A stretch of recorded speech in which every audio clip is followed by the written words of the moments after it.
Salam sejahtera buat kita semua. Izinkan saya memperkenalkan diri saya. Saya Evi Trisnawati, Sarjana Ekonomi. Saya akan membawa mata pelajaran Ekonomi Bisnis untuk kelas 10 akuntansi dan 10 OTKP. Pada bab pertama, saya akan membahas tentang masalah pokok ekonomi, di mana kompetensi dasarnya adalah mengevaluasi masalah-masalah ekonomi. Lalu yang kedua adalah menyajikan solusi terhadap masalah ekonomi di lingkungannya. Manusia sudah memiliki kebutuhan sejak terlahir hingga nanti dia mati. Kebutuhan adalah segala sesuatu yang diperlukan seseorang agar terjaga kelangsungan hidupnya. Saya akan membahas mengenai faktor-faktor kebutuhan. Ada beberapa faktor yang dapat mempengaruhi jumlah kebutuhan manusia. Yang pertama adalah faktor intern, yaitu faktor yang timbul dari dalam manusia itu sendiri. Lalu yang kedua yaitu faktor ekstern, yaitu faktor yang timbul dari luar manusia itu. Macam-macam kebutuhan.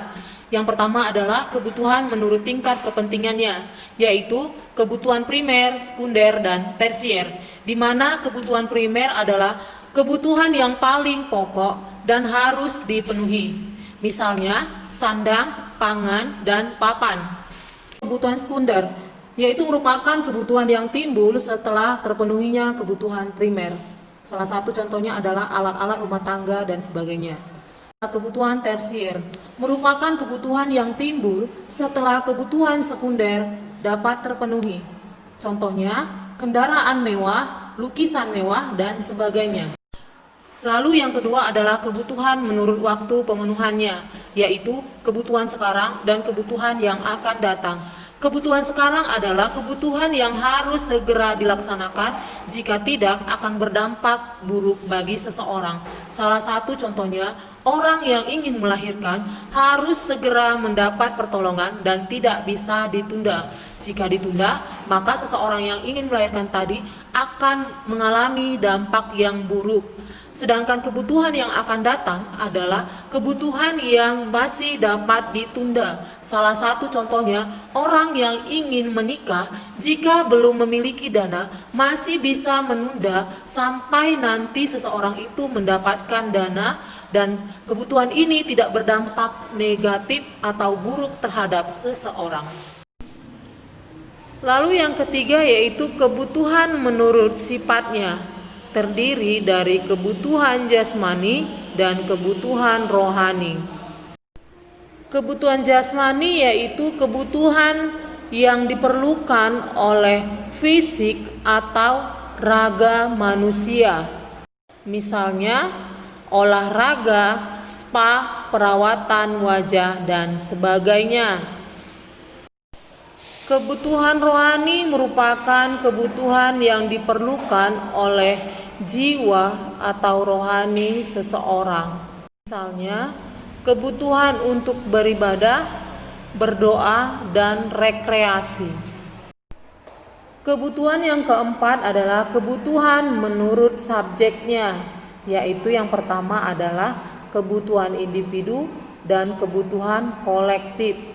Kebutuhan individu adalah kebutuhan yang diperlukan oleh seseorang dan tidak dapat dibagi-bagi. Salah satu contohnya adalah sikat gigi. Sementara kebutuhan kolektif adalah merupakan kebutuhan yang dapat dilakukan secara bersama-sama. Salah satu contohnya adalah sekolah, terminal, atau fasilitas umum lainnya. Kebutuhan yang kelima adalah kebutuhan menurut sumbernya, yaitu kebutuhan sosial dan kebutuhan psikologis, di mana kebutuhan sosial merupakan kebutuhan yang timbul karena seorang individu berinteraksi dengan orang lain. Lalu kebutuhan psikologis yaitu merupakan kebutuhan yang timbul karena dorongan dari sisi kejiwaan seseorang. Pada bagian C, saya akan membahas mengenai alat pemuas kebutuhan, yaitu barang, jasa, dan sumber ekonomi. Klasifikasi barang.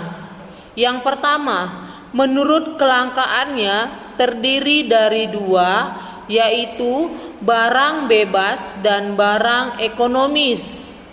Barang bebas adalah barang yang untuk memperolehnya tidak memerlukan pengorbanan. Dengan kata lain, jumlahnya banyak. Salah satu contoh dari barang bebas yaitu sinar matahari, yang kedua adalah udara. Barang ekonomis adalah barang ketika untuk memperolehnya memerlukan pengorbanan. Dengan kata lain, jumlahnya terbatas. Contoh dari barang ekonomis yaitu bahan makanan, sandang, dan sebagainya. Klasifikasi barang yang kedua yaitu menurut hubungan dengan barang lain. Yang pertama yaitu barang substitusi atau pengganti, dan yang kedua adalah barang komplementer. Barang substitusi atau pengganti adalah barang yang digunakan untuk menggantikan barang lain. Salah satu contohnya, gula merah bisa diganti dengan gula putih. Sedangkan barang komplementer adalah barang yang apabila penggunaannya bersama-sama dengan barang lain, maka akan lebih bermanfaat. Salah satu contohnya, sepeda motor akan berguna jika digunakan bersamaan dengan minyak bensin. Klasifikasi barang yang ketiga yaitu menurut tujuan pemakaian. Yang pertama adalah barang produksi dan yang kedua adalah barang konsumsi. Barang produksi adalah barang yang digunakan untuk memproduksi atau membuat barang lain. Sedangkan barang konsumsi adalah barang yang dibeli untuk langsung dikonsumsi untuk memenuhi kebutuhan manusia. Klasifikasi barang yang keempat yaitu menurut kedudukan dan proses produksi. Yang pertama yaitu bahan baku, yaitu bahan utama untuk membuat suatu produk. Yang kedua adalah barang setengah jadi, yaitu bahan yang sudah melalui proses produksi tetapi masih memerlukan proses lebih lanjut. Yang ketiga adalah barang jadi, yaitu barang yang sudah siap untuk dikonsumsi. Dan yang terakhir adalah barang penolong, yaitu barang yang berfungsi untuk melengkapi kegiatan proses produksi. Klasifikasi barang yang kelima yaitu menurut hubungan dengan pendapatan seseorang. Yang pertama yaitu barang superior dan yang kedua adalah barang inferior. Barang superior adalah barang yang dibeli ketika seseorang memiliki penghasilan lebih.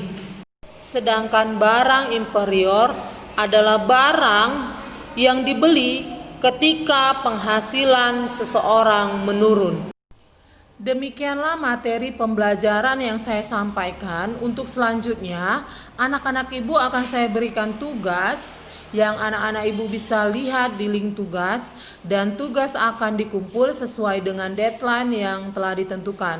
Sebelum kita mengakhiri pembelajaran kita, marilah kita berdoa menurut agama dan kepercayaan kita masing-masing. Doa dimulai. Doa selesai. Selamat siang dan salam sejahtera buat kita semua.